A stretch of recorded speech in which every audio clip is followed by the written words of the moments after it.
Welcome one, welcome all. My name's That Guy. This is the twoeighthouse, and we are proud to present to you the first episode in our brand new podcast series. I call it Aim for the Top, an Otaku's weekly sports review. Now, as you can probably tell from the name, I'm going to be dishing my opinion on all things related to sports. So we'll be talking football, we'll be talking basketball, we'll be talking soccer. Heck, we might even throw in some pro wrestling, if you consider pro wrestling a sport. It does have some characteristics that are similar. And I'm going to do it from the perspective of an anime fan. Now, you may be asking yourself, why? Which is a very perceptive question. There's two reasons. One, I see a lot of similarities between the level of passion that sports fans, have towards their favorite sports, their favorite teams. I see that as very similar to the kind of passion that anime fans have to their favorite characters, their favorite series. With sports fans, they'll do anything for their favorite teams. They'll pay outrageous prices for tickets. They'll show up to games. They'll wear crazy outfits. They'll have signs made. They'll hoot, holler, scream, yell, do anything they can the whole game to make the other team screw up and help their team win. And, with anime fans, obviously they love their favorite characters series. They'll tell you all about it. They'll defend them with their dying breath. They'll discuss about it endlessly, on Reddit, on forums, whatnot. Go to conventions, dress up, meet other anime fans, do stuff like that. I just see the passion between the two hobbies as being very, very similar. So it's always interested me. My second reason, actually, is it was actually at a convention. Remember those? Remember when people used to meet other people, large gatherings, public places? Those are strange days. Anyways. It was a convention I think I was at last year, and there was a group. They were like a group of like academic researchers actually, at I can't remember the university, but it was in Texas. Anyways, they were like doing some surveys of anime fans, and it came up somehow or another. I was talking to them, and I mentioned, obviously along with being an anime fan, that I was a very big fan of sports like NFL, NBA, college football, stuff like that. And one of the researchers, I was talking to him, and he kind of had a funny little slight grin on his face, and he just said, yeah, that was interesting. He didn't see a lot of anime fans who are also big sports fans. He was it's like he was amused by my reaction. I was very amusing to him, but I just thought that was interesting, a little bit odd, and I don't know, a little bit sad because, I think these fan bases, they're similar in some ways, and maybe we have a little something that we can offer each other, and if I can do my part to bridge the divide between the sports fan and the anime fan, then maybe that would be a good thing. I don't know. That makes me seem like I'm being very altruistic, launching this podcast, whereas, no, I just like listening to myself talk about sports. So that's why I'm doing it. But anyways, those are my two reasons. So with that out of the way, probably asking yourself now, so what kind of content can we expect? Like segments, stuff like that. Well, I'm glad you asked.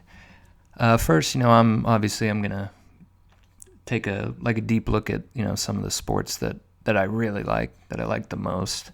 We'll give like some of those like their own segment themselves, and then we'll have another segment where we'll take like some quick looks, like just look at hot topics or whatever, headlines, stuff like that for some other sports.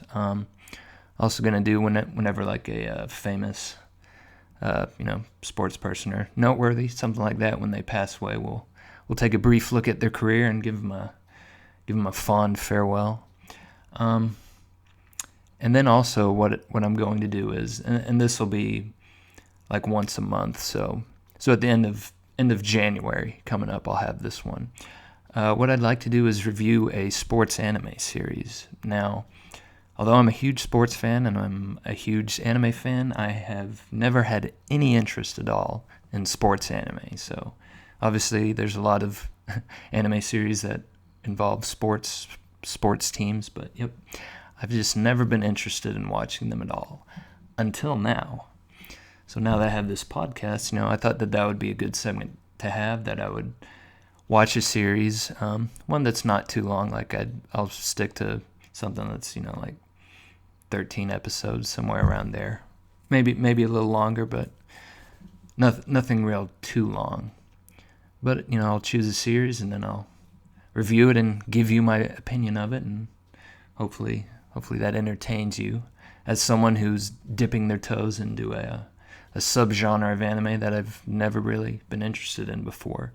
And I should mention that I've never, I don't really care about like sports, like dramas, on here on TV in the U.S. I don't never cared about like Friday Night Lights or stuff like that, or for movies like The Blind Side or We Are Marshall, stuff like that. I've just never really cared about like sports dramas and stuff like that. I like sports, I like the competition, but I don't like shows, dramas about it. Or Ballers, yeah.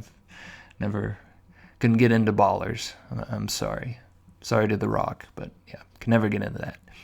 But this will be a good way for me to expand my horizons and watch a little sports anime, so I'll have that to do. But yeah, so those are some of the segments that that I've come up with up to this point. Gonna think about doing some more, put some real work into coming up with some entertaining stuff that I can do. But that's just a little preview of what I'd like to do with this podcast. So now that got a little introduction out of the way with, let's dive right into it. Let's get into the sports. So first off, we're going to start with the NFL. And what a week 16 it was in the NFL. Just one more week left in the regular season of the playoffs. And it got off to a bang with the Saints taking down the Vikings. Alvin Kamara had his 6 touchdowns. Pretty incredible. Drew Brees, he didn't look great. He had 2 picks.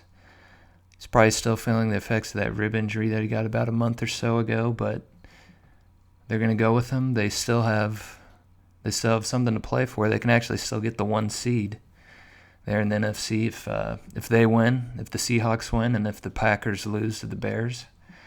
The Saints would be the 1 seed, so they still got something to play for, and I'd imagine that Drew Brees is going to play this week. So we'll see what the Saints can do. The Bucs, yep, they destroyed the Lions 47-7, punched their ticket into the playoffs. I can't even remember if Tom Brady even played in the second half of this game. Yeah, it was bad for the Lions. It's been a bad year for the Lions. It's been a kind of a bad decade for the Lions, and maybe even longer. To be honest, it's probably been a bad quarter century for the Lions. The last time they made the NFC Championship game was darn near 30 years ago. So yeah, it's not been going good for the Lions. So yeah, enough Lions talk. Let's move to something a little more interesting. Yeah, let's go to that game, Las Vegas versus Miami on Saturday night, which was quite the barn burner. Las Vegas, of course, they're done. Their playoff hopes are long gone. They're just guys playing for their jobs. Not John Gruden though. He's got that 10-year contract, but yeah, they're just playing for pride at this point. But Miami, they need to win as many games as they can to get themselves into the playoffs. They're fighting there with the Browns, with the Ravens, with the Colts for those 4 through 7 playoff seeds. So they got to win as many games as they can, and things weren't looking good for him. Tua Tagovailoa, he was having one of his bad games. He was like 11 for 24, like 90 some odd yards. That's not getting it done. That's like 4 yards an attempt. If you look at the passing chart, he's not a whole lot of balls being thrown downfield. In fact, I don't think one pass was past the line of scrimmage more than 20 yards. So that's not putting a lot of stress on a very bad Las Vegas defense. So they pulled him again. Brian Flores went with the old man, went with veteran Ryan Fitzpatrick, and he did his Ryan Fitzpatrick thing. He lived up to his namesake, Fitz Magic. So the Raiders had gone up 25-23. They decided to kick a field goal, so they had the opportunity to actually score a touchdown, but they wanted to chew up all the clock and then kick a field goal to go up 25-23. Was it the right decision? I don't know. I actually kind of think, if I was in Gruden's position, I would say, I would rather chew up just about all the clock, leave the other team, 19 seconds left, and assuming we don't give up a big return on the kickoff, Dolphins are going to have to go like 40, 45 yards, to get in field goal position. And surely, with only 19 seconds left, you can hold the Dolphins to where they won't be able to kick a field goal. But Fitzmagic, he did it again. He, if he was a My Hero Academia character, I think his quirk would either be leading improbable, miraculous comebacks for his team, or it would be when he's the starter, he's usually not very good. He's usually just kind of meh. But when he comes in as the backup, as the short-term fix guy, as a guy off the bench to jumpstart the team, then he is amazing. Fitzpatrick completes just a desperation heave to Matt Collins, 34 yards. Plus, he tack on 15 yards for a face mask penalty on Arden Key when he grabbed Fitzpatrick by the face mask, took him down, and that's all you need right there. It's like 49 yards right there. Perfect field goal position. Dolphins get it. They win 26-25, and their playoff hopes, they're looking good, looking very good. They'll still need to win next week, but they are currently in the playoffs. They don't need any help. They just need to win next week, and they're in. And the Raiders, they're done. So things aren't going great for John Gruden and Mike Mayock there in Las Vegas. They just can't seem to find any defensive players, some quality defensive players in the draft. They could use a guy like Khalil Mack. I think that would really help them a lot. A guy who could get some pressure on an opposing team's QB. But no such luck for the Raiders. So maybe next year. Moving on. Let's go to that game, Pittsburgh and Indianapolis. What a game. Pittsburgh down big, down 21-7 in the first half. Big Ben looking very old, looking very immobile, just not looking good. Running game wasn't working at all, even though they had James Conner back, but things weren't looking good against a very good Indianapolis team. Got a very good defense, and Phillip Rivers, even though he's battling through a toe injury, Indianapolis has been looking pretty good as of late, but in the second half, that was quite the performance from Big Ben. Still didn't look like, some of those deep balls he was throwing. I'm not sure they had a lot of velocity on him, still taking a while. But he did have a lot of accuracy, and his guys did make plays, Chase Claypool, Juju Smith-Schuster, James Washington, that whole crew, they made plays, and they pull out the victory, 28-24. They only give up a field goal that entire second half to the Colts, and they get a big win because with that win they sealed the AFC North. They are the AFC North winner, and I believe they have the 3 seed locked up because they can't get past the Bills since the Bills beat them head to head. But that was a big win for the Pittsburgh there because 3 games in a row, they had just looked terrible, you know. And in fact, no team that had ever started 11-0 had lost their next 4 games. And Pittsburgh, it wasn't looking good for them, but they turned it around, so they got a big win. So they seal up the North, and they can rest some guys next week because they won't have anything to play for against the Browns. So congratulations to the Pittsburgh for getting off the schneid with the big win. And also congratulations to Jacksonville, winning the 2021 Trevor Lawrence Derby as they get blown out by Chicago, 41-17. It's been a terrible year for Jacksonville as far as winning, but getting that number 1 pick. Bravo, Jacksonville. You did very well, and you will be handsomely rewarded with Trevor Lawrence come whenever the draft is, April or May. I don't know when they're doing it next year, but yeah, way to go, Jacksonville, and way to go, Chicago, turning it around with what's that? 3 wins in a row now. Mitchell Trubisky. Looking very impressive, and the Bears, they're on the inside now. They got the inside track to that playoff spot. They just got to beat Green Bay next week, and they'll get it done. So I'm sure all Chicago fans are very pleased with the way things have worked out these past few weeks. Looking pretty grim when they were 5-7, but hey, maybe they got a little something going on there in Chicago. Maybe Mitchell, maybe he's matured a little bit. Matt Nagy, he's figured out how to get that offense moving. So, congrats to them. Now let's turn to the team that was also in the Trevor Lawrence Derby, the New York Jets. They get a surprising victory, 23-16 over Cleveland. Very impressive.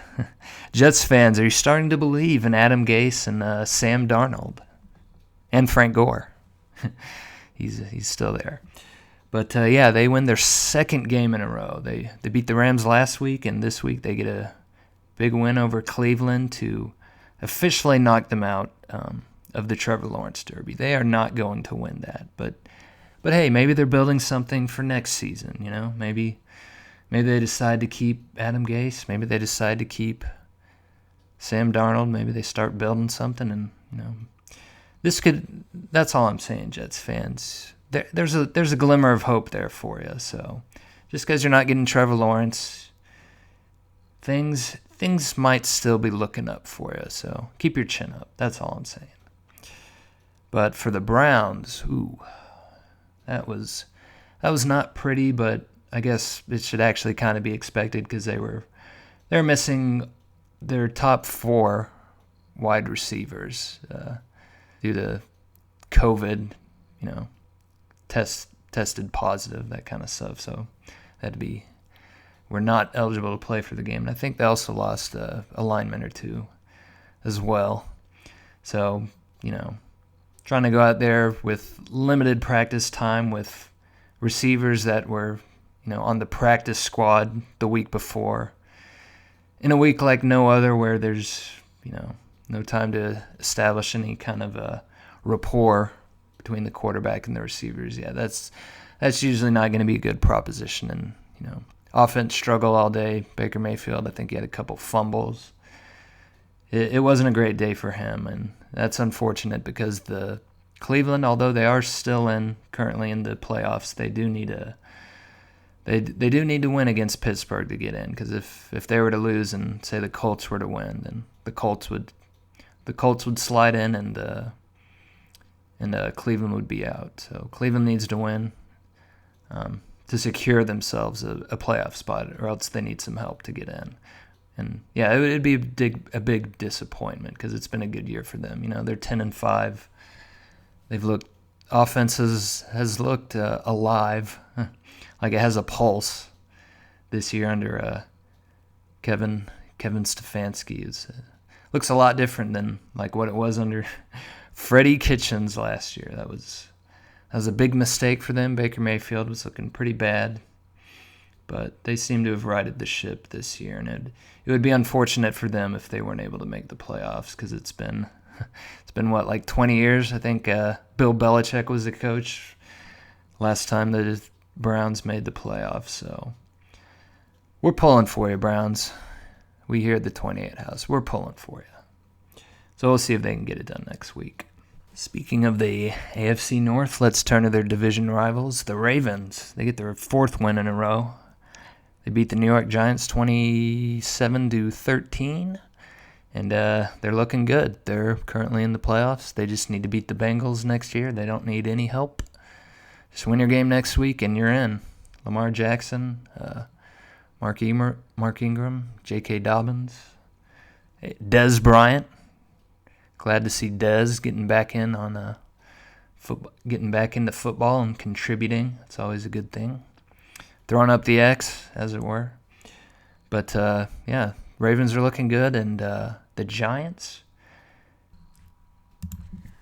Look, Giants, they're 5-10, but they're still in the playoff picture. If they beat Dallas next week, and if Philadelphia beats the Washington football team, then the Giants will be your 2020 NFC East division winners, which I'm sure would be a very, very odd experience for them, being 6-10 and being a division winner and getting a home playoff game, probably against Tampa Bay. But hey, you got nothing to apologize for. It's the way the cookie crumbles. That's, to borrow a phrase from Ron Washington, that's the way football go, you know. You're 5-10, but if you can get to 6-10 and win the division, then you got nothing to apologize for. You lost Saquon Barkley at the beginning of the year. Your offense most weeks has still looked completely inept, but you might have found a little something on your defense there. So, got nothing to apologize for, Giants fans. Just got to go out there and beat the Cowboys next week.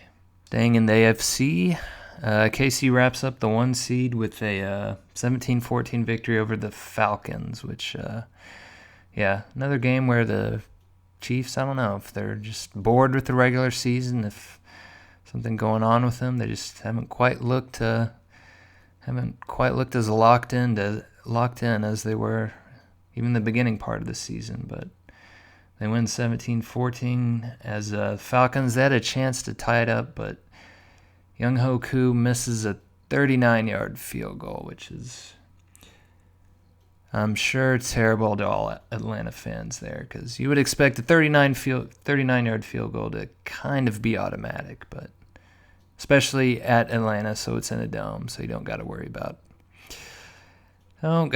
any weather sort of conditions getting in the way. But hey, that's good for your draft position.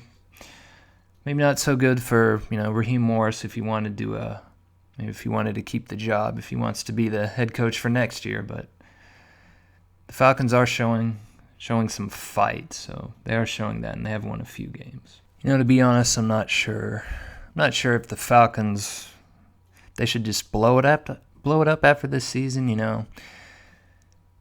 Trade Matt Ryan, trade Julio Jones, that whole crew. Just start over from scratch, because they're gonna get a good draft pick, and they might have the opportunity to draft either Zach Wilson or maybe even Justin Fields or Trey Lance, perhaps, or maybe even another quarterback, someone like Mac Jones or Kyle Trask from Florida.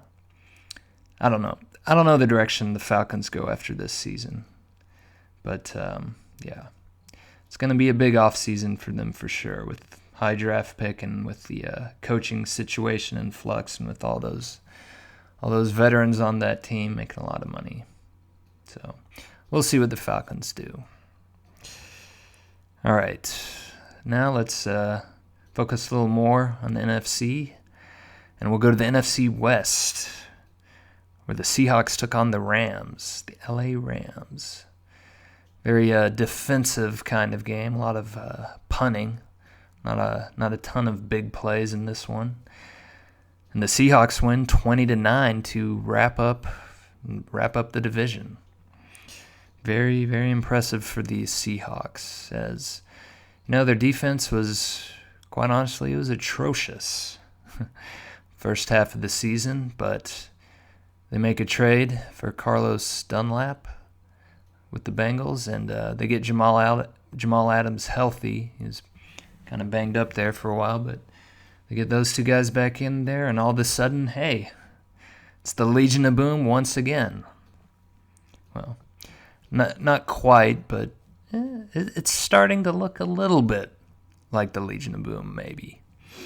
Enough anyways to win the division, so props to the Seahawks, props to Russell Wilson, that whole crew. Pete Carroll, they just keep doing their thing, and they win the division, and they are currently the 3 seed, have a chance to move up to the 2 seed.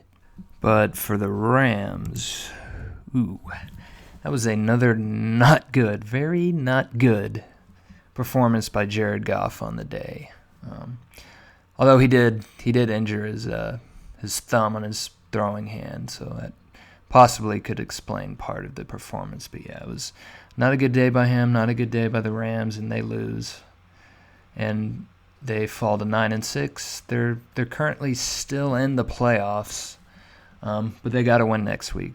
They play the Cardinals, and the Cardinals are fighting for their playoff lives, and the Rams are fighting to stay into the playoffs, and they're going to do it without Jared Goff because he had surgery on that thumb that he injured, so they're going to go with their backup QB, John Wolford, out of Wake Forest, no less, the Demon Deacons. So yeah, they're going to have to go with their backup QB and see if they can get a win against Kyler Murray, DeAndre Hopkins, Budda Baker, that whole crew.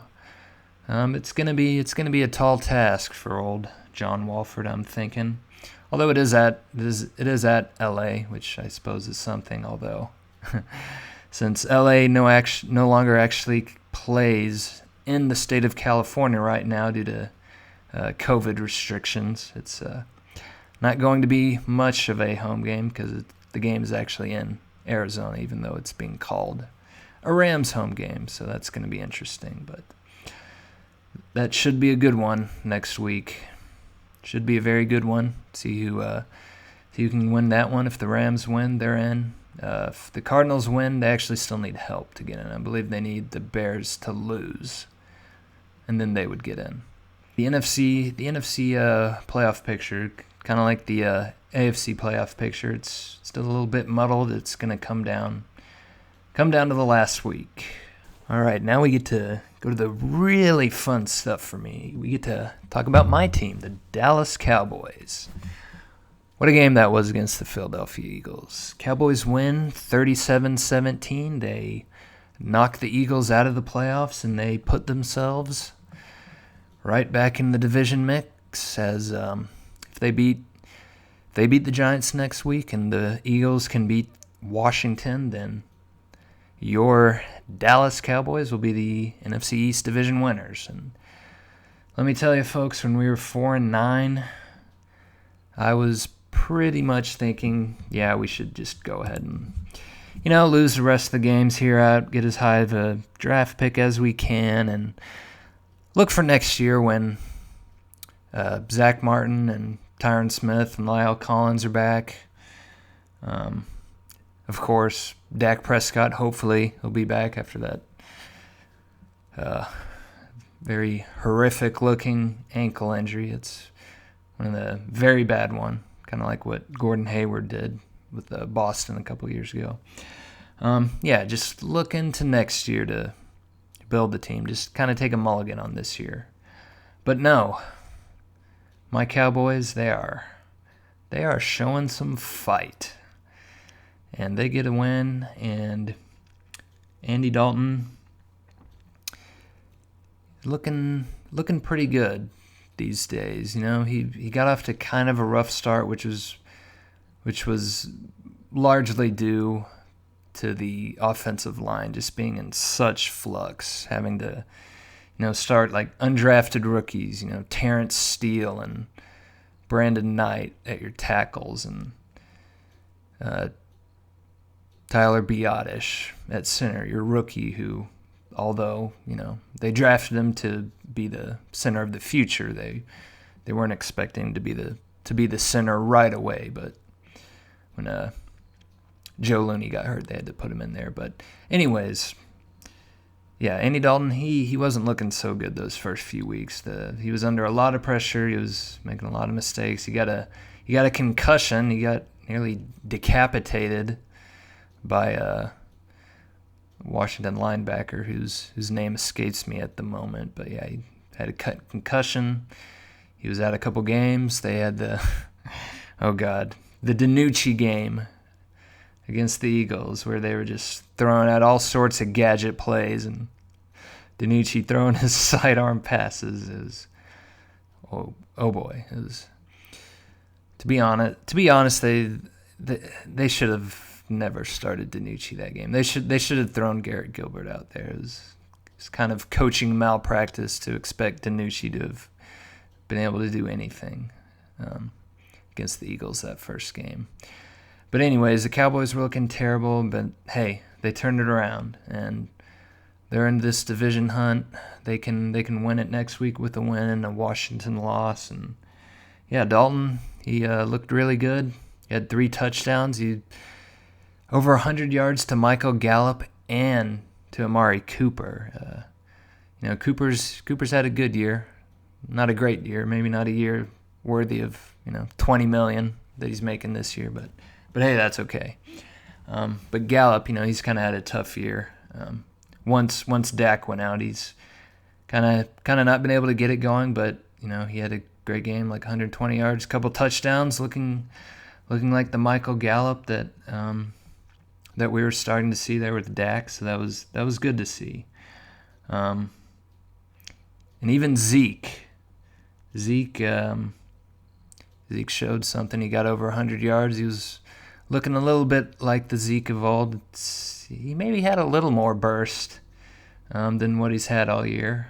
I know a lot of people are taking a lot of shots at him, both because of his production and because of his salary and the disconnect between those two. But, it's a tough year. He did have COVID, I believe, over the summer, so you don't know what kind of health effects that had on him. And again, he hasn't had his offensive line that he's normally had to block for him up there. It's just been a tough year all around. So I haven't wanted to crush him too hard, with his performances. It's just been kind of a wild year. So the fact that he was able to put on that kind of performance in a game where we needed all that production, big game with the keeping your playoff hopes alive. Zeke showed up, so that was a good sight. But the man of the game, my player of the game, was Randy Gregory. Look, he's had his off-field problems with the wacky tobacco, as the kids say.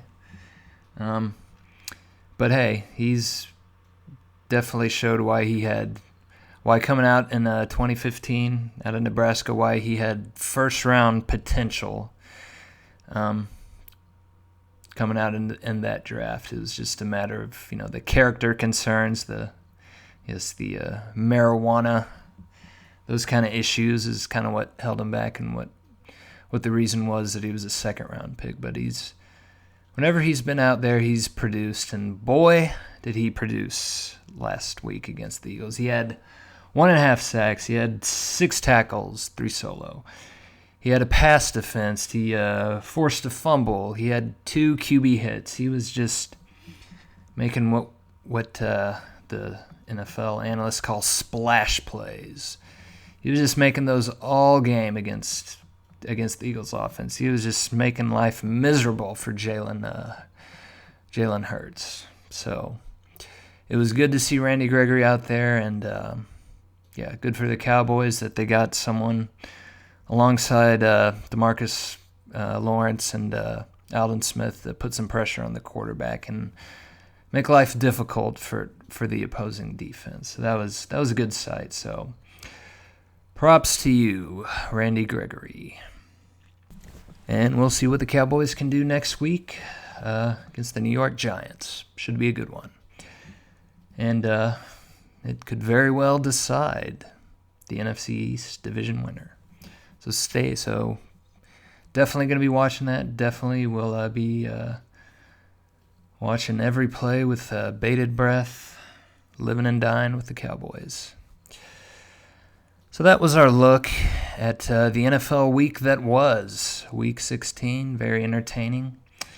And I'm sure Week 17 is going to provide even more entertainment, even more magical moments, even more explosive plays, and even more of that drama that only the NFL can provide. So we say goodbye to the NFL, and now we turn our attention to the NBA, which had their big Christmas week extravaganza. Games getting underway. They've been playing for a little more over a week. I've got to say, just for the Christmas Day games, because the NBA every Christmas Day they always have games on all day going on TV. Usually very fun to watch, but this year's games, man, just a lot of blowouts. None of the games were really competitive by the second half. Pretty much all the games were decided. The Pelicans, they got blown out by the Heat. Zion, he was looking good. He had 32 points and 14 rebounds, but Miami just blew him out of the water. Duncan Robinson had 23 points. Jimmy Butler, he did get hurt in that game. I think it was a shoulder injury, maybe something like that. That got the day game started with a blowout, and then Golden State followed that up with a blowout loss to the Bucks. I'm sure people were thinking once Klay Thompson went down again with an injury, this time with an Achilles injury. People thought, it was going to be a tough year for Golden State to make the playoffs. Maybe they'd be fighting for the 7 or 8 seed if Kelly Oubre, if he worked out, if James Wiseman, their rookie that they drafted, if he turned out to be a contributor, if Andrew Wiggins ever lived up to that number 1 overall pick billing, if he could given some good performances over the season, maybe Golden State could make the playoffs with Klay and once Draymond once he got healthy and back with the team. But they haven't looked good. Golden State does not look good, and in that game against the Bucks, Steph was 6 of 17. He was 19 points. Kind of struggled. Wiggins, he was 6 of 18. He was even worse. He had 12 points, 6 rebounds, and Kelly Oubre, 1 of 10 for 3 points. Not what they were looking for against those guys. James Wiseman, he actually had a decent game, but he had 18 points, 18 rebounds. But again, this game was over by halftime, so didn't really matter that much. The Bucks, they looked fine. They got 31 points from Chris Middleton, and he was tearing it up. He's my guy. After all, he's a proud Texas A&M alum. He was shooting red hot from 3-pointers. He was 55% from threes. The Bucks, they look good. They scored 30 points every quarter that game, so they got their offense back on track after that opening game loss against the Nets. So that was the second game on Christmas, was the Bucks blowing out the Golden State Warriors. And then we have my game. We have the Dallas Mavericks taking on the LA Lakers. Mavs were looking to rebound after a kind of a tough loss against Phoenix, 106-102. It was another game as Another game that the Mavericks thought that maybe they should have won, but due to some not good execution down the stretch against Phoenix, they lost the game. Just kind of that was kind of the story of last year. They lost a lot of those games where they were under like a 5-point game with like 2 minutes to go. They lost a lot of those close games, usually due to poor offensive execution down the stretch, and that was kind of what doomed them against Phoenix. So they did have a tall task, go up against the Lakers and try and get a win, and they were not up to the task. They lost. They lose to the Lakers 138-115, and they get blown out by the Lakers. It's going to be tough for the Mavericks right now with trying to work in Josh Richardson, some of their other guys that they picked up in the offseason, James Johnson. Trying to work all those guys in with the shortened offseason, the strange offseason where it's only 2 months and you're already back together in the regular season. Although again with COVID, all that stuff going on, you don't have a real training camp to get familiarized with everyone. It was not a good performance by them. They gave up 17 offensive rebounds. That's kind of been the thing at the beginning of this season, that they're getting killed on the boards. Maxi Kleber, Dwight Powell, Boban, when he gets some time in, they haven't looked great cleaning up the boards. So they get annihilated by the Lakers there. Lakers shoot 46% and 49% from three, and it was a tough game for my Mavs. I can't say I'm too disappointed because, to be honest, I expected them to lose anyways, but see them get blown out, it wasn't a great feeling. And for the Lakers, it was a very good performance for them. Although currently, as I record this, which is Thursday, they're 3-2. They're still going to be one of the top teams there in the West. They're probably going to be the 1 or the 2 seed. They just got way too much talent on that team, and frankly, I mean, I'd say they probably got better this offseason, adding Dennis Schroeder. Germany's, I don't know. He's either their second or third best basketball player of all time. It all depends on what you think of Detlef Schrempf.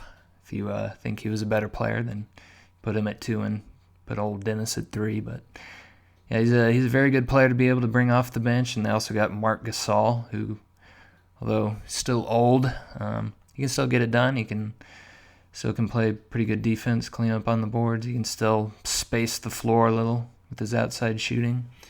And hey, if you throw it to him, in the post, he can do that and work against someone and score that way too. It's going to be interesting to see how the Lakers, just how much time they give that 3 big lineup of when they go LeBron, Anthony Davis, and then Marc Gasol, because you don't expect them to play a ton of time together just because Marc Gasol he's fairly old, and they're definitely going to want to try and keep him nice and fresh for the playoffs where they're really going to need him. But that'll be an interesting development to see how the Lakers.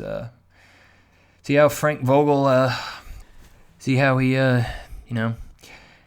uses his roster, divvies up those minutes, keeps all his guys fresh. Because I suppose I should mention also too, he probably wants to keep LeBron fresh, even though LeBron is indestructible and apparently ageless. He is 36, or he's gonna be 36, so probably don't want to play him too many minutes. So it'll be interesting to see how the Lakers, how they go about this season, how they play it. If they give guys games off, if they maybe keep some guys out of back-to-backs, stuff like that.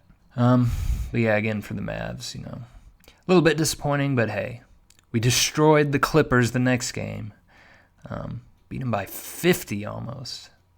We're up by 50 at halftime, but we didn't beat them by 50. Whew. That was quite the performance by my Mavs. So, and not the performance that the Clippers were looking for when they were down Kawhi Leonard. It was just Paul George, playoff P, as he likes to call himself, and I gotta say, he kind of lived up to that playoff P billing, because he was not good. Not good again for the Clippers as they lose, and I think right now they're 2-2, so they're kind of there. But again, we all figure that the Clippers are gonna get it figured out, at least for the regular season, and they're probably gonna be one of the top 2 or 3 seeds there in the West when all things are said and done. But getting back to the Christmas Day games and staying with the Clippers, in fact, they beat the Nuggets 121-108. Don't need to say much about that. Again, another blowout game. Kind of a disappointing day for the NBA as far as competitiveness of those games on Christmas Day. But apparently, I'm getting this. This is an article from The Spun, thespun.com. That actually the TV ratings for the NBA for Christmas Day were actually pretty good. So, hey, guess people got nothing else to do but watch basketball all day. So, the quality of the games didn't matter. So, good for the NBA. Let's see. Yes. Let's go to the Rockets. So, we all know James Harden, quite the offseason. Does he want to get traded? Does he want to stay with the Rockets? Why was he partying in Vegas before the season? Hey, they made a trade with the Wizards for John Wall. Is that going to work out as John Wall comes back from his injury? I can't remember if it was Achilles or ACL, but yeah. Oh, and they also got Boogie. They also got DeMarcus Cousins. So, yeah. The Houston Rockets, they're kind of in flux. They got a new coach, Steve Silas, son of Paul Silas, longtime NBA player and coach. So things are very strange there in Houston, and yeah, I don't know about James Harden. Maybe he needs the isekai treatment, right? He needs to get transported to a team far, far away, to a strange, magical new team. Yeah, he got fined for breaking COVID protocol. The first game got canceled, but he came back their second game, but the first game they actually played, and he put up 44 points and 4 assists, although in a losing effort to Portland. But I guess that puts to rest any questions about his competitiveness, his competitive desire, I suppose you could say. But his future is still kind of in flux there with the Houston as. Here's some reporting from The Athletic where they're saying that right now the trade targets that he would like would either be the Blazers, the Celtics, the Brooklyn Nets, which would give them quite the trio if they could add James Harden to Kyrie Irving and Kevin Durant, and also Philadelphia, the 76ers, as they now got Daryl Morey over there as their GM, so being the Rockets' former GM, so obviously he knows James Harden quite well. He knows how to build a team with James Harden, and it'll be interesting to see if the Rockets, in fact, do work out a trade, possibly with Philly. I'm assuming if Philly made a trade, that they'd have to either give up, Joel Embiid or Ben Simmons, or in some combination of players and future draft picks just to make the salaries work and everything.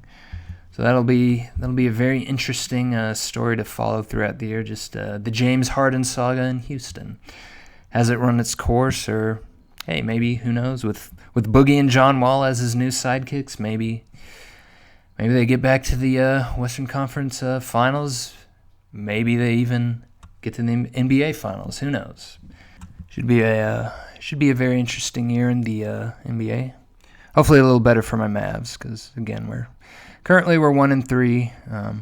Not looking so good after losing yesterday to the Bobcats, where LaMelo Ball he balled out against the Mavericks. Had 22 points, while Luka had 12 points, 5 assists, 3 assists maybe. 3 turnovers, and he only played 24 minutes because, getting blown out just wasn't his night. Not good. And his shooting struggles from long range continue. Tim McMahon from ESPN, he tweeted this out actually earlier today that so Luka has the second worst three-point percentage with a minimum of 20 attempts through the first 4 games in NBA history. So currently he's 2 of 21, which is 9.5%. That's not good.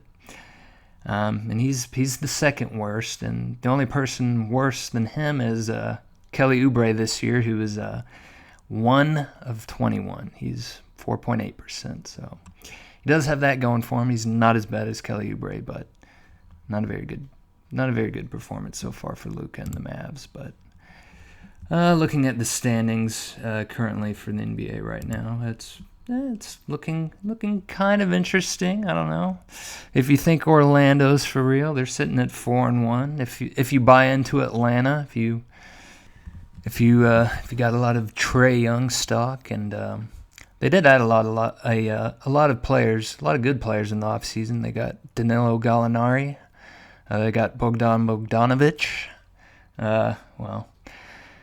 They got Rajon Rondo, but as any Mavs fan would probably tell you, he's definitely persona non grata here. So I'm not gonna give him that respect that he's earned, because he is a 2-time NBA champion. But I can't say anything good about him for his performance in the 2014 playoffs with the 15 playoffs. It was a 2014-15 season with the Mavs, where he pretty much quit in our series against the Houston Rockets. So yeah. Anyways, the Hawks, they picked up a lot of players in the off season. They're 3-1. They're looking pretty good, and maybe they got that thing turned around there in Hotlanta. And Brooklyn, they're 3-2, but again, they're working in some new pieces. They're working in Kevin Durant and Kyrie Irving, and they've looked good so far. Although they did lose Spencer Dinwiddie, he tore his ACL, which I think is the second time that's happened to him. Although it might have been in the other knee. But yeah, so far the returns on Brooklyn are pretty good. But again, Kyrie, he has. If you look at his career, even going back to his 1 year at Duke, he's had significant injury problems. Shoot, he barely played 12 games at Duke because of it was either a foot or a toe injury that kept him out the rest. He didn't play. He didn't play in Duke's tournament when they got in the NCAA tournament or any of that. So Kyrie's always been banged up. Kevin Durant, he's had some injuries, and he's coming off a serious injury, trying to work his way back. But so far, they've been pretty good. Sitting at 3-2, that's nice. Cleveland, they're 3-2. I'm sure no one expected them to be 3-2. And Kevin Love, he's hurt again. But hey, they're 3-2 now. They should enjoy it. And then for the West, Phoenix again, maybe. God, what do they call someone from The Ringer, the Ringer NBA show? I listen to a lot of their podcasts. Anyways, God, they had some nickname that they used to call the Suns. The Bright Future Suns. Just because, hey, they got all these young players, they should be good players. They're getting top draft picks. They got a bright future, don't they? Well, no, they haven't made the playoffs in over a decade. But hey, they were undefeated in the bubble, although they missed the playoffs. They didn't make it. They were undefeated in the bubble. They're off to a 3-1 start. DeAndre Ayton, Trevor Booker, they're looking good. Getting some production from Michael Bridges. Maybe this could be the year where the Bright Future Suns do in fact live up to that moniker. We'll see, but hey, all I know is that for some reason they're the Mavs' kryptonite. The Mavs just cannot beat the Phoenix Suns. I don't know why. Very strange. Yeah, the rest of the standings. I suppose there's Denver. They're 1-3. They're like the Mavs. They're 1-3. Memphis. They're hoping to build off last year, John Moran and that whole crew. They're 1-3. Portland, they're 2-2. San Antonio, they're 2-2. Clippers, they're 4-1. So, despite that blowout loss, they're sitting pretty. Utah's 2-1. New Orleans 3-2. And the Sacramento Kings, they're also 3-2. Good old Sad Sacks. Yeah, it's been pretty rough for Sacramento too. I think their last playoff appearance was like 2009 when they had Ron Artest. So it's been a while for them. They got rid of Vladi. Oh no, they got rid of Vladi as their GM in the offseason. Maybe they can get it turning around. They're sitting at 3-2. You know, maybe they got it figured out there with De'Aaron Fox and Buddy Hield. If he wants to be there, you know, there's been some buzz in the offseason, some rumors that he's dissatisfied with his role there in Sacramento, but maybe he's okay. And Marvin Bagley, maybe he's starting to figure it out. And also, to be honest, I didn't even realize that. Like, I just looked it up that Sacramento, they got Hassan Whiteside in the offseason, you know, to man their center position. And although the game has changed and those kind of centers aren't quite as valuable as what they were, centers that can't really shoot and don't space the game, there's still some value just for the traditional center that's going to block shots, going to rebound. Anyways, yeah, maybe Sacramento, they're onto something, that this is going to be the year that they turn around, they make their way back into the playoffs, but we shall see. So it's going to be a very interesting NBA season just to watch unfold.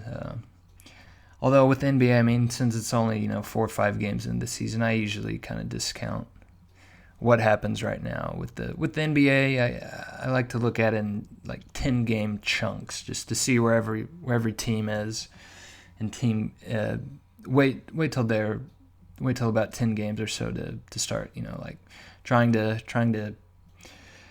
judge what's happening, trying to draw conclusions, try to extrapolate about what may happen in the future. So it's going to be an interesting year, a year like any other with COVID and whatnot, and not getting a true off-season, not getting a true training camp to work guys in. So let's not rush to any judgment as far as that goes. So we'll leave the NBA and we'll turn to college football. I love me some college football, folks. Being a proud Texas A&M alum, a proud Ag, I can't get enough of college football, and it's been quite the season for college football. Although I will say, with the way the playoff turned out, the fact that it's all teams that have been there before, Notre Dame, Clemson, Ohio State, and Alabama. Not a whole lot of variety in the teams that are getting there, but hey, I guess those were the 4 best teams, right?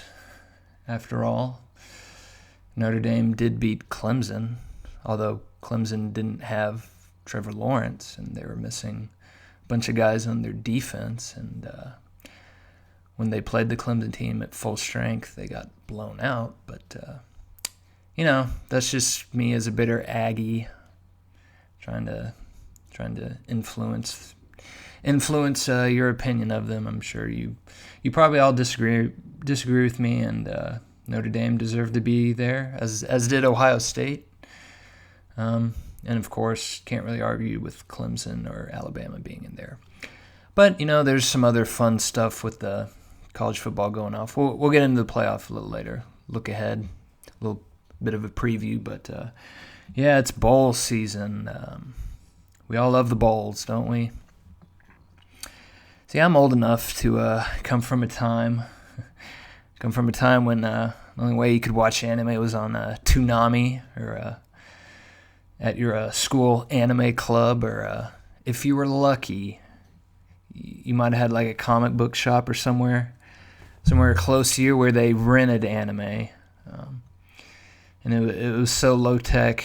The one that I used to go to, that it was a comic book shop, and he had a section of VHS, anime on VHS that you could rent, and his system was like he had a note card, for each video where you just like put your name, sign your name that you were renting a VHS tape. It was like being back in elementary school when you'd rent a book from the library where it had the note card there in the front cover there, tucked away in the front cover there. It was kind of like that. That was the world I grew up in, where it was not like it is today, getting your anime. And the bowls, actually, well, I don't know.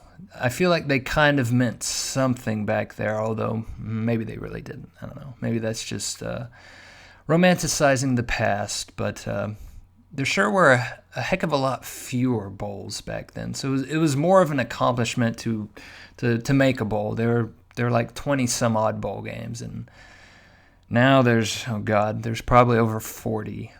So it's not really an accomplishment to make a bowl game when you're, I don't know, like 5-7, and you're making a bowl. When you're 6-6, making a bowl, it's just not that big a deal. And this season was no different, even though, shortened season, teams not playing their full allotment of games. Some teams, like Ohio State, only played 6 games total. But still have a lot of bowl slots to fill, and actually quite a few bowls did get canceled for like COVID reasons, or in some cases like South Carolina, they were 2-7, 2-8. They just said no, we're not gonna play a bowl game, because really when you're that bad, yeah, it's just, you had a bad season, it was a bad year, so don't even pretend like you're going to go to a bowl game and celebrate your season. It's not going to happen. Yeah.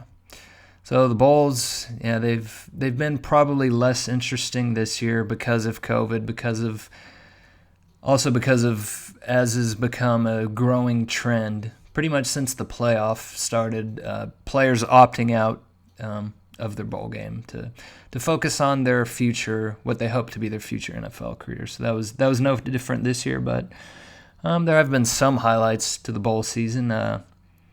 Coastal Carolina's magical season came to an end as they lost in overtime to Liberty. That's right, the Liberty Flames, coached by former Ole Miss coach Hugh Freeze, who may or may not be wanting to dip his toes back into a Power 5 school. We'll see. But they end Coastal Carolina's undefeated season on a missed overtime field goal by Coastal Carolina in the second overtime. BYU, they blow out UCF 49-23. Zach Wilson could have been his last game at BYU. He's figures to be, if he comes out, definitely a first-round draft pick, and probably a very high first-round draft pick. Either could be the second, third, maybe fourth QB selected in the draft. Yeah, he was pretty good. He threw for 425 yards, 3 touchdowns. He was 26-34. Posted a 210.6 QB rating. I don't know how close that is to being perfect, but I'm sure it's pretty darn close. So if he selects to forego his senior year, he probably has an NFL career waiting for him. Now let's go to the Alamo Bowl, played in the Alamo Dome in old San Antonio. Texas routs Colorado 55-23 in what could have been Sam Ehlinger's last game as a Longhorn. He got hurt. I think he hurt his shoulder, but if he wants to, he could come back next season. But I would imagine he would probably try his luck in the NFL, because he's not going to be one of the top QBs selected, but he's got traits. He's big, he's strong, he's a pretty good runner. Not the most accurate, but he did get better over his career. He's got traits that teams would be looking at that they would think, hey, maybe we can develop this guy into something. So I imagine that this was his last game, and he went out with a win over Colorado. So is Texas back? I don't know. I feel like we should probably not be doing that. I think people should say Texas is back if and when they win the conference. If they win the Big 12 again, then I feel like you can say, yeah, Texas is back. Otherwise, I mean, sure, a bowl victory is nice, but I try not to read too much into bowl victories just because you don't really know the motivations that either team really has going into the bowl game if they really care. And especially this year with opt-outs and COVID, yeah, it's just, let's not read too much into bowl games. But good for the Longhorns to end the 2020 season with a victory over their one-time, conference rivals, the Colorado Buffaloes. Now let's turn to a game a little closer to home for me. The Cotton Bowl played at Jerry World, old AT&T Stadium in Arlington, Texas. And the Oklahoma Sooners, the winner of the Big 12 conference this year, again, they beat the Florida Gators 55-20, and I'm sure they probably, if they wanted to, probably could have beat them even worse, but kind of called off the dogs there probably in the fourth quarter. It's really hard to fault Florida too much considering how many guys they were out that game just due to opt-outs and also due to COVID. They were down like their top three wide receivers, so they're out Kadarius Toney, Trevon Grimes, and Jacob Copeland. Kyle Pitts, their star tight end, he was also out. Focus on draft again. And they had a bunch of other players like COVID protocol that had to be held out, so they were down. I think Dan Mullen, post-game press conference, he was saying like they're down like 25 guys. And that they, even if they had wanted to, they could have forfeited the game. But they decided to go out there, compete, try and get the win, and hey, they did the best they could. And, against the Florida B team, that's no match against Oklahoma. So props to the Sooners. They missed the playoffs this season, but they do get another conference win, and they get a big bowl victory. Another feather in the cap there for Lincoln Riley. Now, let's go to the Orange Bowl. This will be the game that, I'm going to be watching because my Texas A&M Aggies are going to be taking on the North Carolina Tar Heels. Thing is about it, though, again, since the opt-outs, I'm not really sure how much stock I'm going to put into the game. I mean, North Carolina, their two star running backs, they both had over like 1,000 yards this year. Javonte Williams and Michael Carter, they both opted out. I think their top receiver opted out. A&M, we have a couple opt-outs too, but yeah, I mean, I'm excited the fact that we're going to one of the New Year's Six bowl games that we're playing a good team, but it's not their full team. The motivation for both teams, I mean, I'm sure A&M, we're still probably maybe a little disappointed that we finished number 5 in the playoff rankings, so we just lost out. So it's got to be a bit of a disappointment to go to the Orange Bowl. And North Carolina, I mean, it's been a while since they've played in a bowl game like this before, and I mean, I don't even think when Mac Brown was their coach there the first time, they played in one of the big bowls, whatever they were calling them back then. If they even had a name for them, I don't think they did. They just called whatever. I don't think they had they designated some of them the New Year's Six bowls. I think that's a post-playoff era kind of thing. But anyways, North Carolina, they're down some guys. We're down some guys. Who knows about the motivation about both teams? Should still be a fun game. North Carolina, they got a very explosive offense with, sure, they're missing their guys, but they still have Sam Howell to sling the ball around. A&M's had a good defense this season, but they definitely haven't played an offense as explosive as this probably since they played Florida. So I think it's going to be a big challenge for Aggies defense to stop North Carolina, even missing players. But on the other hand, I don't think North Carolina's really going to be able to stop our offense. We're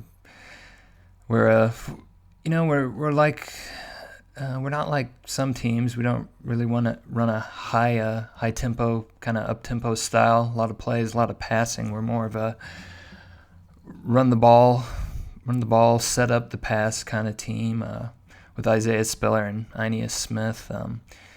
I think in large part due to the fact that like this year, like pretty much all the receivers are like just totally new. Like we lost some to the draft last year. There were some injuries and some opt-outs. So like it's a whole new receiving crew that Kellen Mond's throwing to, other than Jalen Weidermeyer, the tight end. So we've been a run heavy kind of team. So we don't usually score a ton of points, but our offensive line is dominant. And I think it's going to be tough for North Carolina to stop us. So that's why I'm going with that. This is probably going to be a high-scoring game, but the Aggie fan in me is getting in the way of my objectivity. So I'm going to go 41-38. A&M gets the win over Mac Brown, who beat us quite a number of times when he was at Texas. So it'll feel a little good to get a win over Mac in the Orange Bowl. All right, before we get to the playoffs, we'll just take a look at the coaching carousel. It's always fun to look at that every college football offseason, all the firings, hirings. Let's see, Jed Fish to Arizona, taking over for Kevin Sumlin after his disastrous tenure there. Brian Harsin, kind of unexpected pick he leaves Boise State to go to Auburn, takes over that team, obviously. Goes into a pretty good situation there. Auburn always recruits well, always gets a lot of very talented players on both sides of the ball. They just need a quarterback, to be honest, or they need to figure out how to fix their current quarterback, Bo Nix. Is Kellen Moore going to Boise? I don't know. We'll see. He was one of their interviews that they did. As a Cowboys fan, obviously, I want him to stay here in Dallas and lead us to some good stuff. But he's a Boise guy. He led Boise, to their best 4-year run of all time. And gosh, what he won? He won like 50 games. I think that's a record for in college football and FBS for a quarterback to lead his team to 50 wins in over a 4-season span. So they haven't made an official hire, so they're still looking. But yeah, that'll be interesting to see if Kellen Moore gets that job, or if he opts to stay in the NFL because he thinks that he's on the fast track to an NFL head coaching job. Brett Bielema, Bert, the man they call Bert. He goes back to the Big Ten. Goes to Illinois to lead the Illini after they fired Lovie Smith. Who I don't know, kind of got a raw deal. I mean, I don't know. Illinois is not exactly a traditional power there in the Big Ten. Tough job to go into in a tough conference where they're going up against pretty good teams.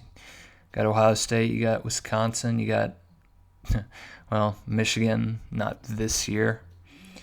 Penn State. It's tough in the Big Ten, so I don't know.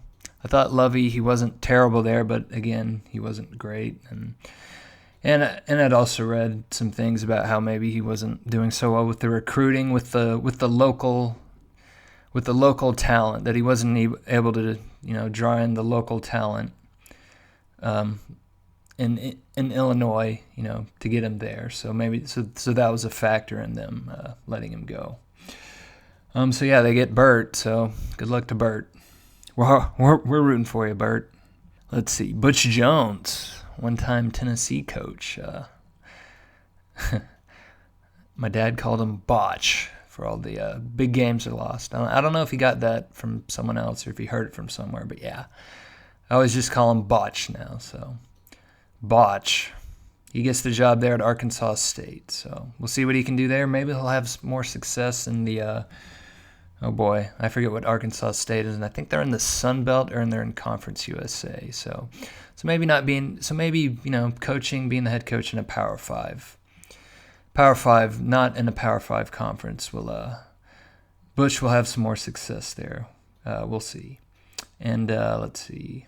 Oh, in the SEC again. Let's go back to the SEC. Shane Beamer, son of longtime Virginia Tech coach Frank Beamer. He gets the job there at South Carolina. Kind of an interesting hire. He does have a lot of coaching experience, but he's never been anything more than like a position coach. He's never been an offensive coordinator. I think right now at Oklahoma he's the tight ends coach, and he's an assistant head coach. But yeah, he's never coordinated offense, defense, special teams. But hey, apparently he's a good recruiter, so let's see what he can do there at South Carolina. It's a state rich in talent, as Clemson will tell you, I'm sure.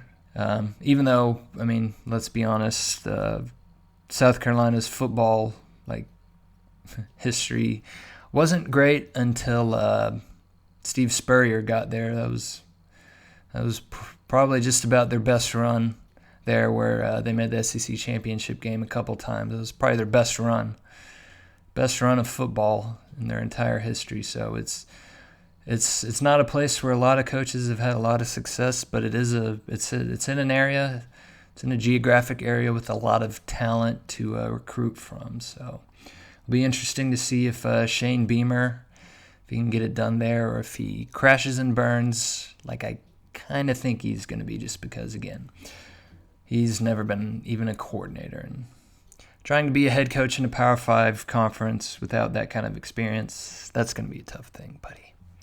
But we'll see. All right, so now we got that out of the way with. Let's get to the short little preview for the playoff. So we got Bama versus Notre Dame, high-powered Bama offense, Mac Jones, Devontae Smith, Najee Harris, maybe Jalen Waddle comes back from injury to play in that game. This this isn't your Nick Saban offense of 2012 or heck even 13 or 14. Well, maybe 14, because I think they had Lane Kiffin then. Anyways, point is, this is an explosive Alabama offense. Just a really impressive Alabama offense. So I got actually from some stats from a from a Notre Dame blog of all things. It's 1 Foot Down. It's part of SB Nation. They just did like a comparison of some of the metrics between the Alabama offense and the Notre Dame defense, and then the Notre Dame offense and the Alabama offense. But yeah, the Alabama offense, just amazing. So if you just look at the Alabama pass offense versus the Notre Dame pass defense, expected points added per play, which basically just tries to give you a point value, how many points a particular play contributes to a team just overall. And as you could expect, pass plays tend to be worth more expected points than a run play, just because they're more likely to be a big play that either leads to a touchdown or that is itself a touchdown. So yeah, Alabama averages on their passing offense 0.62 points per pass play, which is first, and then their success rate, which is just picking up 5 yards on first down, picking up 70% of the remaining yards on second down, or getting a first down on third and fourth down. They're first there again. And yards per play, per pass play, they're 11.9, and yep, that's first. And the Notre Dame defense, for all those same, they're in about the top third. They're like 43rd in EPA, defensive EPA pass play per play. Their success rate on pass defense, they're 33rd, and they're 39th in first down percentage. So how many pass plays they give up that are first downs are 39%. Their yards per play, they're 58th, so that's not particularly great. They give up about 7 yards per play.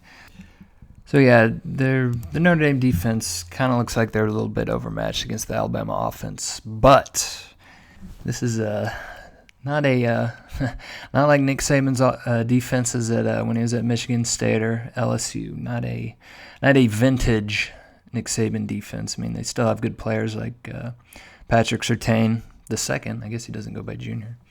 Son of longtime NFL corner Patrick Surtain. Anyways, yeah, their Alabama's defense not really great at stopping the run or stopping the pass or limiting points. I mean, obviously Florida put up a lot of points on them. Ole Miss able to put up a lot of points, give them some trouble. But basically the guys on the 1 Foot Down blog that I mentioned, yeah, they see the way as for Notre Dame to win is that they need to challenge the Alabama offense. They need to do a lot of play action. They need to do a lot of throwing on first down. They need to not go with a conservative game plan. So you might think your tendency would be to, okay, to beat Alabama, what we need to do is we need to run the ball a lot. We need to dominate the time of possession. We need to make this game have fewer possessions overall. We need to make it a shorter game. Play keep away. That's going to be the way to beat Alabama. But these guys, they tend to think that the way Notre Dame can get it done is by challenging the Alabama defense, make it a shootout, 45-42 kind of game, a lot of yards, a lot of throwing, a lot of touchdowns, that kind of thing. But yeah, they're, I suppose, a little bit optimistic. But me, I'm gonna go with the prevailing wisdom and say that Alabama is going to smack around Notre Dame silly and roll to an easy win. I don't know. Let's go 48-24. Yeah, that's my prediction. So, easy Alabama win, and they move on to the championship. Now, who will they play? Well, it's Clemson and Ohio State are in the other game, and this one, I think everyone expects this one to be a little bit of a closer game than Alabama Notre Dame. Ohio State, to be honest, they haven't been as impressive as they've been in years before. Justin Fields in the two games that he played against teams that had a pulse, against Indiana and Northwestern, he threw 5 interceptions. They let Indiana come back big. Almost lost that game. They were trailing into the third quarter. They were losing to Northwestern before they finally put them away, and that was a Northwestern team that I would say they had one of the worst defenses or one of the worst offenses in FBS. I mean, that was just putrid. They were just completely inept. But they did have a good defense, and they gave Ohio State trouble. So Clemson defense at full strength with Trevor Lawrence, Brent Venables, Clemson's defensive coordinator. He's very well respected for what he's been able to do against high-powered teams.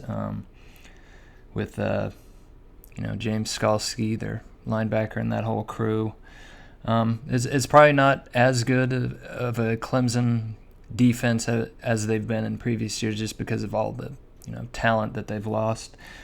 But they still have so many weapons on offense, and I'm just not sure how good Ohio State is this year. So I do think it'll be a close game, but I'm going to go with Clemson. I'm going to go 34-27. Clemson moves on to the championship to face Alabama in what I am sure will be another exciting episode in their quite healthy, quite the rivalry that Alabama and Clemson have developed the past, about decade, basically since the playoffs started, since they've played 4 times since the playoff began, and whatever that was, 2014, I guess, was, the first season, the 24-14 regular season. That was the first season with the playoffs. So they've played 4 times since then. They've each won 2, and if they meet in the championship round this year, it will be the 5th. So that'll be interesting to see how that all works out, and we'll get to that next week. So now that we've taken our look around the college football world, let's make our way to our next segment, which is going to be just a quick look around the sports world. We're going to look at some topics and things of interest to me, so come aboard Shar Aznabul's Zaku, his red Zaku, of course. Make way, grab onto anything you can, because this is going to be one fast trip around the sports world. Faster than you could possibly imagine. How fast? Oh, I'm glad you asked. 3 times faster. My guess is they're mobile suits. Zakus? Yes, but there are no Zakus I know of that are capable of moving this quickly. One of them is approaching us at 3 times normal speed. Yes, that's right. 3 times faster. So, let's fire up that Minovsky fusion reactor and make our way around. What's our first stop? Well, it's going to be the world of MMA, mixed martial arts, as Anthony Showtime Pettis, former UFC lightweight champion, he has signed with the Professional Fighters League, which is a MMA league that's broadcast on ESPN. But the way that the format is, so it works. It's not like UFC, where they're just they have fighters that they want on their cards and whatnot. So this is like organized in a regular season, postseason championship type format where all the fighters, they get points, for a victory or whatever, and then the top 8 move on to like the playoffs, and then they face each other, and then they get to the championship. So it's that kind of format. So it's a little bit interesting of a format. Not exactly. I haven't watched it myself yet, but hey, maybe now I have a reason to, since Showtime Anthony Pettis is going to be there. So that'll be interesting to see how a former UFC champion, a little older now though, he's I believe in his 30s now. See how he'll fare in the PFL, I believe they call it. So that'll be interesting. All right, so we're done there. Shar, where are we off to, buddy? Ooh, here we go across the pond to merry old England, and we're gonna look at some football, real football, not American football, also called soccer. To the EPL. English Premier League. So they had their big Boxing Day, that's the day after Christmas. There's always a lot of soccer matches in England. Although since Boxing Day, the 26th was on Saturday, and since, normally EPL games, most of them are on Saturday and Sunday anyways, I feel like this kind of wasn't, yeah, it is the Boxing Day matches, but it's kind of just, right? It's kind of just a normal Saturday of Premier League games. Anyways, Liverpool, they tied West Bromwich Albion 1-1, but they still got their lead atop the table. It always throws me off referring to the day's matches. Those are the fixtures, and then the standings are the table. So if I ever call them the schedule or the standings, be sure to correct me. So anyways, yep, Liverpool's they're atop, the defending champs. They're atop with 32 points. Manchester United and Leicester, they tied 2-2. So both those teams, they remain at 2 and 3. So Man U is still 2, Leicester City still 3. Arsenal gets a much-needed win against Chelsea 3-1 to, I won't say they probably still have, it is pretty early in the season. The season's not even halfway over. They may not have a chance to get into the Champions League, but they still got a chance to be in the Europa League, I suppose, and an outside chance of the Champions League. So getting the 3-1 victory over Chelsea was a good thing for Arsenal. And intrigue and transfers and all that. Players on the leave is Liverpool's Mo Salah, their star forward. Is he going to leave? And this is an article from NBC Sports Network.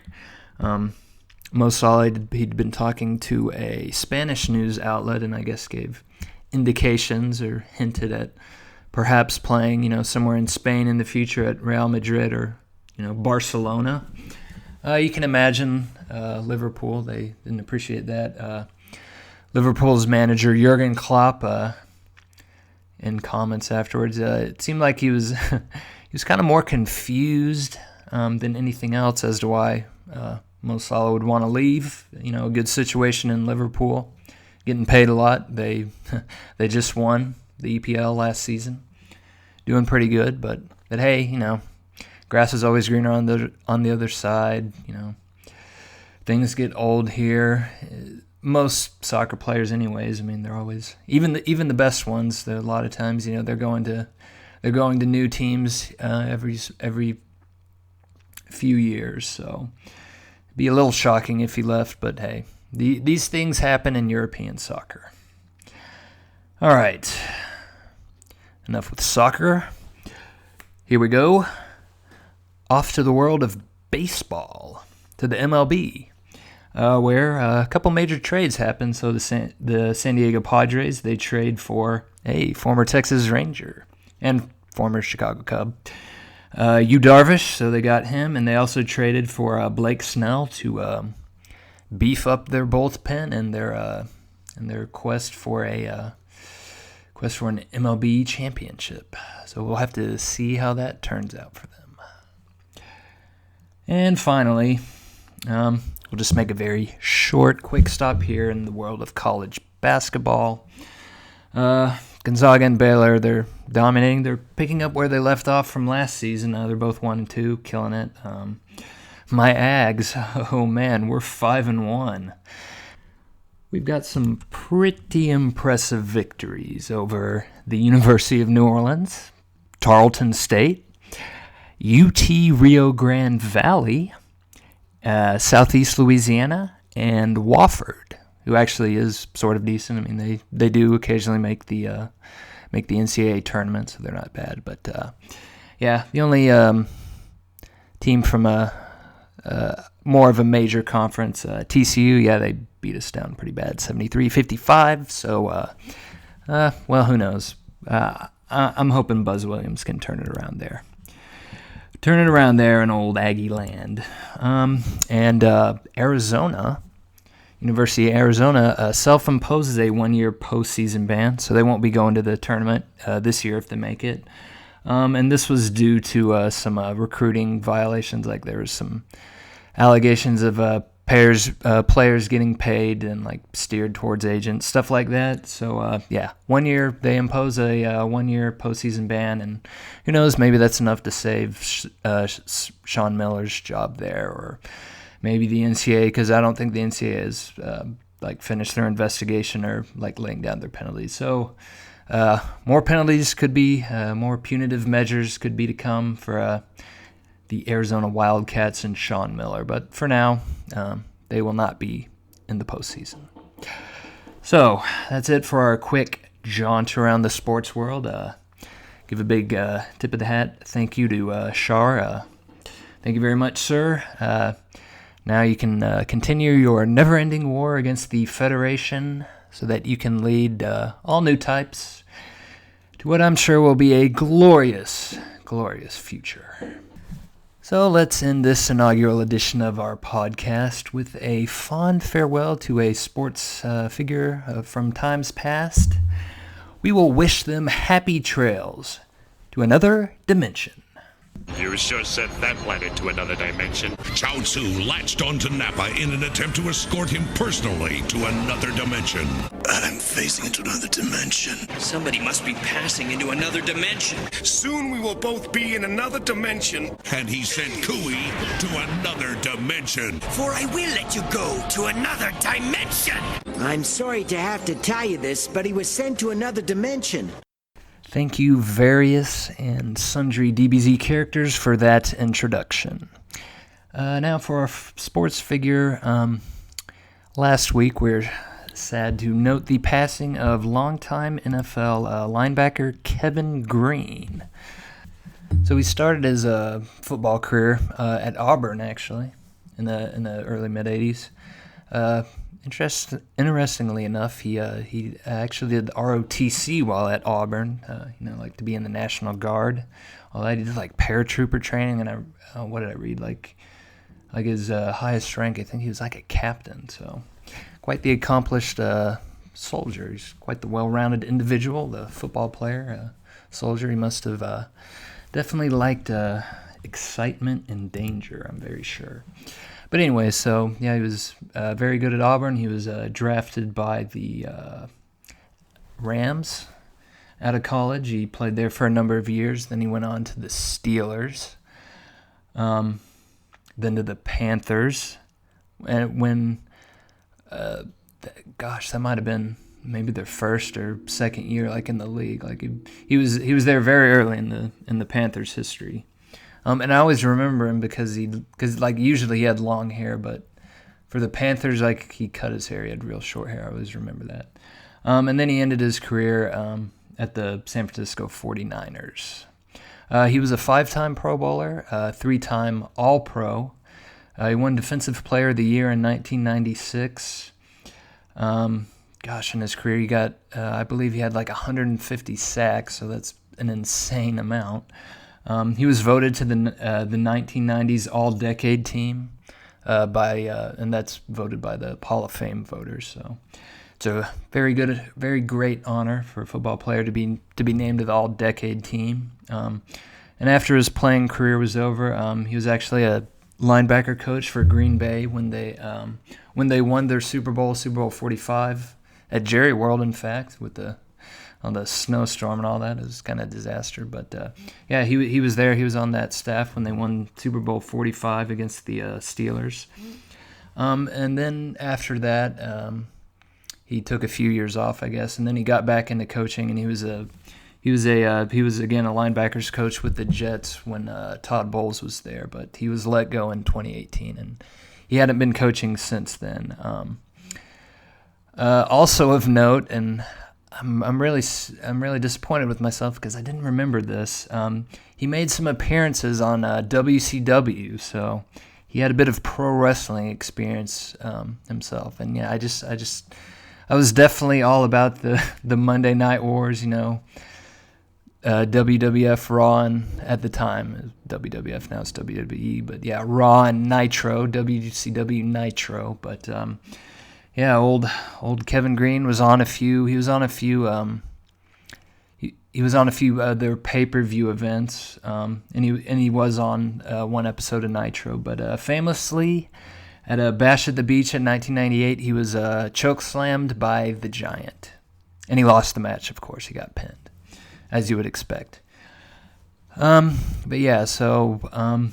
Green, he passed away. He was 58. He leaves behind a wife and 2 children, and no cause of death has yet been announced. The last time I checked, tried to get some news about it, I hadn't seen anything about it. And some people, obviously, with a former pro football player, there are speculations about what might contributed to his death. He wasn't that old. He was only 58 and seemed to be in good health. But I won't.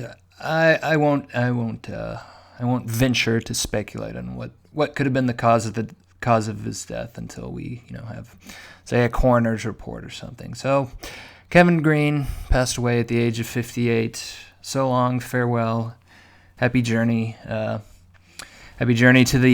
another dimension. If you're able to make it, give King Kai, Gregory, and Bubbles my regard. So with that, we've arrived at the conclusion of our first episode. I think it went pretty well, although it definitely went a lot longer than I thought it was going to be. I kind of want to get these under an hour, so I'll definitely have a lot of work to do next time to be a little more efficient in how I get to my topics, and a little more laconic, a little more to the point, shall we say. But anyways, thanks for listening. I hope you liked it. Hope you got some enjoyment. Hope you subscribe to this podcast. If you want to follow us, we here at the 28 House, we do a lot of other things, not just podcasts. We got like a YouTube channel. So you can find us there on YouTube. Just type in the 28 House. You'll find our channel. We're also on Facebook. You could look for our Facebook page as the 28 House, but I think like the actual link or whatever, like our official name on Facebook is like the real 28 House. But again, if you just type in the 28 House, you should be able to find us. We're also on Twitter, and for that it's at the _28 House, because without the underscores, someone else's Twitter account. Totally different thing, but we're the _28house. That's us on Twitter. We're on Instagram too at the 28house. We're on Twitch, although it's been forever since we've been on Twitch. I'll be honest, we don't use that much, but hopefully that's going to change here in a little bit. And for that, our handle is the _28_house. That's our Twitch. And you can also email us. We got a Gmail account at 2eighthouse@gmail.com. 2 and 8 are spelled out, so it's TWOEIGHT house@gmail.com. So yeah, email us, get in contact us if you want to give suggestions for segments, for tips, how to do better. If you want to give us hate mail, that's okay. I'm a grown-up. I can handle it. I'm a veteran of internet forums and Reddit and whatnot. I can definitely handle some negative criticism. So yeah, get in contact with us. Let us know what you think. Thanks again for listening to us. Please subscribe, and I will let the once and future governor of Texas, and also U.S. Energy Secretary for a while, Rick Perry, give you the send-off. But for me, till next week. Adios, mofo.